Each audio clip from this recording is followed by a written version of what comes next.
Hello বন্ধুরা, তোমরা সবাই কেমন আছো? আশা করি সবাই ভালো আছো। অভিজিৎ ব্লগে নতুন একটা ব্লগে তোমাদের স্বাগত।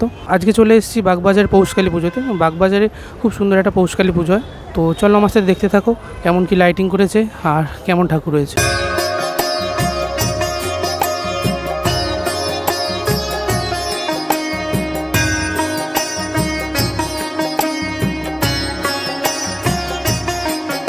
লাইটিংটা দেখতে পাচ্ছ, খুব সুন্দর লাইটিং সাজিয়েছে। এটা হচ্ছে বাগবাজার স্ট্রিট, খুব সুন্দরভাবে এখানে লাইট দিয়ে সাজিয়েছে দারুণভাবে।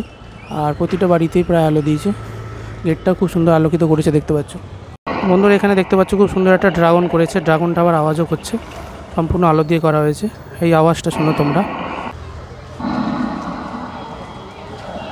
তো বন্ধুরা, তোমরা যদি বাগবাজার পৌষকালী দেখতে আসতে চাও, তোমাদের শ্যামবাজারের 5 মাথার মোড় থেকে 2 পা এগোলেই শ্যামবাজার যে বাটা, সেই বাটা স্টেট ব্যাংকের সামনেই যে বড় গলিটা চলে গেছে, সেখানে তোমরা পেয়ে যাবে পৌষকালী। আর তোমরা যদি ট্রেনে আসতে চাও তাহলে বাগবাজার স্টেশনে নেবে, মায়ের বাড়ির পাশ দিয়ে সোজা হেঁটে এলে যে রাস্তাটা বাগবাজার স্ট্রিট, ঠিক সেইখানটায় খুব বড় করে পুজো হয়েছে।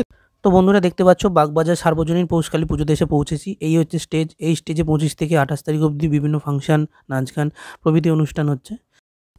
তো বন্ধুরা দেখো, বাগবাজার স্ট্রিটের ওপরে খুব বড় করে প্যান্ডেলটা করা হয়েছে, আর সাবেকিয়ানার ছাপ রয়েছে প্যান্ডেলে। তো প্যান্ডেলটা যেহেতু রাস্তার ওপর, তাই রাস্তার সামনেটা ছেড়ে দিয়ে প্যান্ডেলটা করা হয়েছে, কারণ এটা গাড়ির রাস্তা মেন বাগবাজার স্ট্রিট। আর খুব সুন্দরভাবে প্যান্ডেলটাকে সাজানো হয়েছে দেখতে পাচ্ছ। এই হচ্ছে মা পৌষকালী। খুব সুন্দরভাবে অনেক বড় একটা ঠাকুর করা হয়েছে, আর এখানে পুজো হচ্ছে। চারিদিকে দেখতে পাচ্ছ খুব সুন্দরভাবে সাজানো হয়েছে, আর প্যান্ডেলটা বেশ বড় করা হয়েছে, হাইটটা বেশ উঁচু, আর ঠাকুরটাও বেশ বড় করা হয়েছে। মণ্ডপের ঠিক পাশেই খুব সুন্দর একটা গণেশ ঠাকুর করা হয়েছে।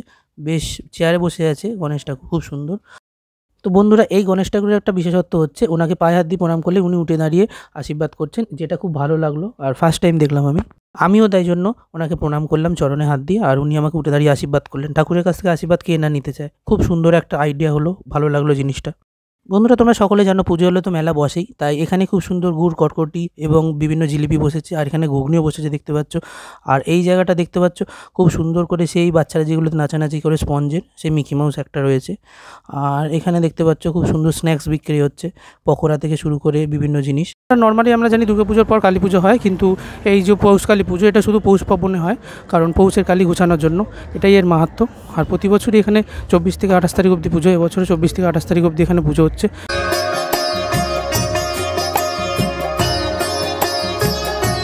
বন্ধুরা, বাগবাজারের পৌষকালী পুজোর ব্লগ কেমন লাগলো তোমাদের জানিও, আর দেখতে থাকো অভিজিৎ ব্লগ। লাইক সাবস্ক্রাইব করতে ভুলো না।